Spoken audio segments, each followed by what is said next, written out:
Hi అండి అందరికీ. ఇదే మైలారం మల్లన్న టెంపుల్ అండి. దీన్ని ఖండోబా ఆలయం అని కూడా పిలుస్తారు.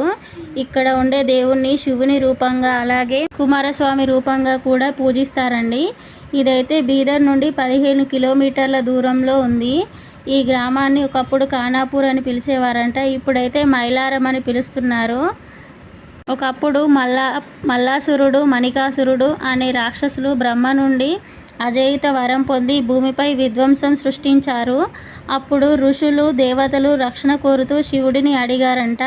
అందుకే శివుడు ఖండోబా అని పిలువబడే మార్తాండ భైరవ రూపాన్ని ధరించాడండి.